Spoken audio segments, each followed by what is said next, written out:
Hello everyone. I've been asked how I have managed to break a lot of bedrock on a server I play on, and so I'm gonna show you how I actually managed to do that.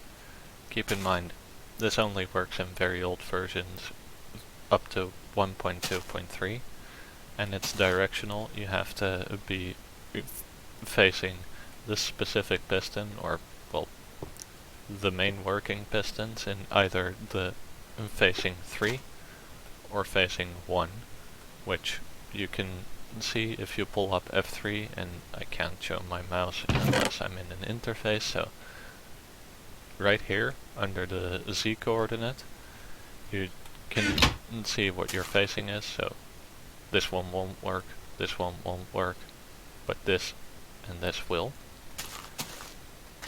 And then you build exactly like this. You can also mirror it around where you put this piston on that side. You can flip it around like that however you want, as long as the pistons are facing the correct direction. And then what you do, you have to have a piston, either sticky or not, facing into the torch that's on the bedrock that you want to break. You want a sticky piston that can be pushed behind the normal piston, which can be sticky but doesn't have to. Then another sticky piston. These three have to be sticky because otherwise the machine won't work. So this piston needs to get pushed in here while this block is powered by this line of redstone dust. It won't fire if you use a 0 tick or 1 tick pulse, which I have this monostable circuit do for me in this case, but I also have a keybind for pressing right click twice, which I find a lot easier since it's just one click of a button for me instead of building a monostable like this. But then once you have this contraption set up, what you do is you pour a lava bucket or a water bucket to where the lava or water drops onto this torch. What will happen is this piston realizes there's no torch. I'm gonna retract this block to here. This piston realizes, oh wait, I was powered. Pushes this piston into this block. And since it immediately gets unpowered, that's also a 0 tick or 1 tick pulse, which doesn't update things.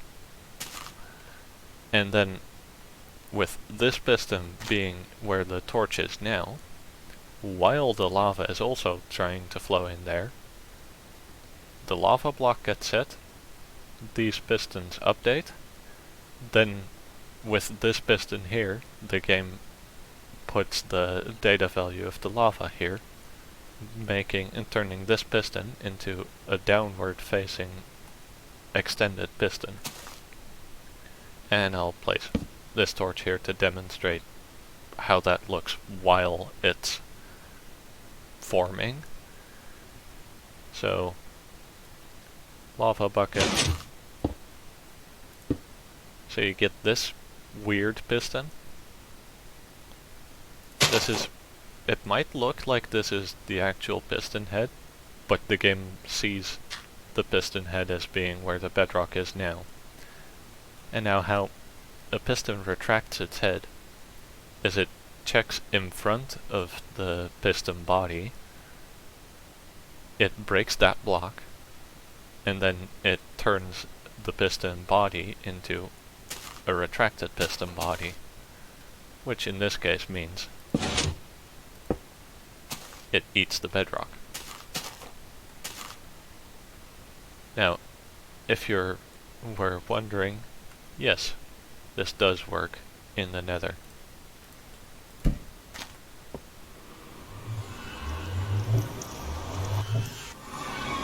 I'll show you. with this convenient pre-built. So, let's replace the bedrock.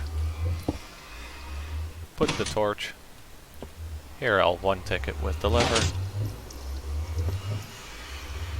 Now I'll place the lava on the side. Hey, didn't I replace that bedrock there?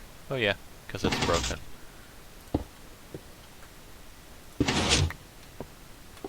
I should...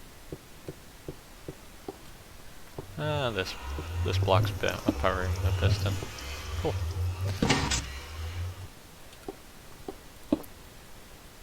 So, that's the setup reset.